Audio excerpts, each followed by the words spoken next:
Today we have people joining us from all over APAC, including the Philippines, Thailand, and Malaysia. I'm delighted to have here with me today Latika Minocha, who is our VP of Alliances and Channels for ASEAN. Welcome, Latika. It is wonderful to have you here. Hi, Elle. Happy to be here.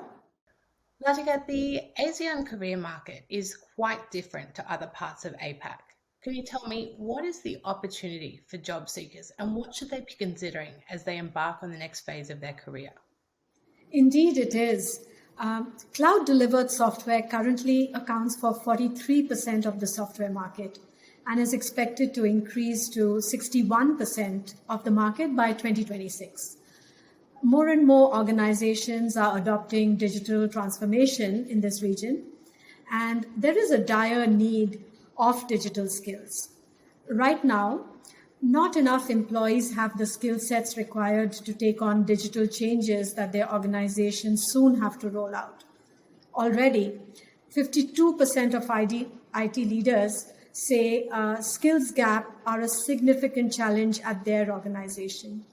This marks an immense opportunity for you, job seekers.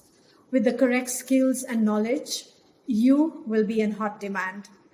As companies adopt digital transformation over the next 5 years, we will see tens of thousands of new jobs in ASEAN region generated from just the use of Salesforce. In Thailand alone, we are looking at 31,200 new jobs to be created by 2026. Secondly, Southeast Asia has always been a hotspot for tech ecosystem, and more so right now with tech companies setting up facilities here in ASEAN.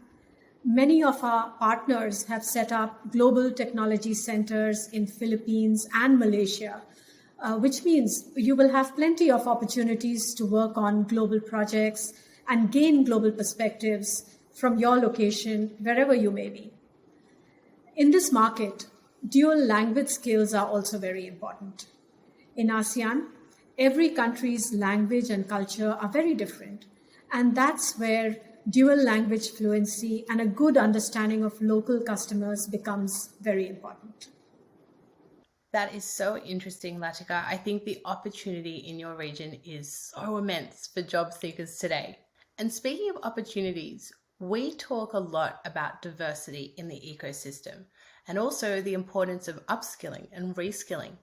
Can you talk a little bit more about the opportunity for job seekers, but also for partner organizations?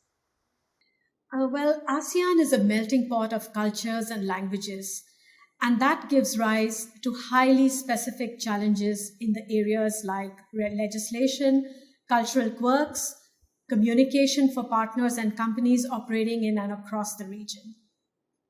In scenarios like this, skilled workers with localized language and dual language fluency are invaluable. They offer insights that help unlock customer markets, fine-tune the solutions that a company can offer, and increase a company's competitive edge. This is reflected in localization in trailhead programs as well. In countries like Thailand, our training courses are led by trainers who are bilingual too. Latika, I'm so intrigued. Can you tell me a little bit about your own career journey? What's it been like? One word to describe my journey is diverse. I started off in consulting, moved to sales, partnerships, business excellence and operations, and finally the last 12 years is back into partnerships. I've always gone for gaining new experiences and for personal learning. Leadership and growth has come along the way.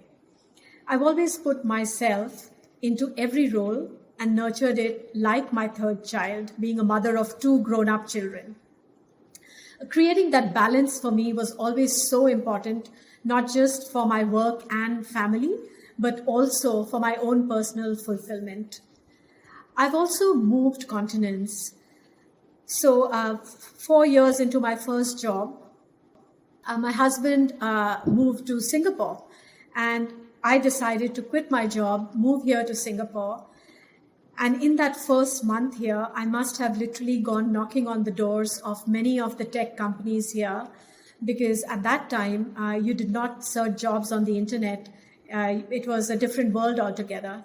And within the first 1 month, after many doors I knocked on, I managed to land a job in Accenture, which I was extremely grateful for. And the one lesson I learned out of that was perseverance really pays. And if you set your heart at something, you get it. I also want to share another little story. This is also about 4 years back. I was knee deep into work and I needed a break, right? With family, with work, everything getting to the rim. And I decided to go on this personal trek to the Everest Base Camp, which is over 12 days of trekking. And the highest point you go to is 5,400 meters. So this was a tough trek. You had to stay in very shabby places and in tents. And it taught me so many great life lessons that, again, with resilience, with perseverance, whatever goal you set for yourself, you can absolutely get there. And it put me in a very different frame of mind when I came back.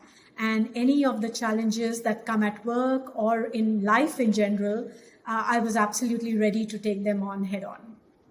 Oh my goodness, what a story. And tell me, which was harder, climbing Everest or cross-skilling into the Salesforce ecosystem?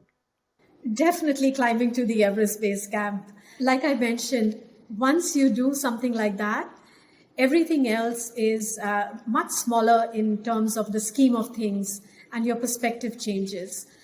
The one thing that this taught me was that, if you set your mind at something, one step at a time, you will get there. That's exactly what we did at the Everest Base Camp trek. One step at a time, you would get to your next destination and the next and the next. And very soon you were at the Everest Base Camp. Same goes with work over here and upskilling the ecosystem, one step at a time, and we will definitely get there. That is amazing, Latika. I love your story, and I think it's a great example of resilience and persistence. Thank you very much for sharing and joining us today. Thank you, Elle. My pleasure.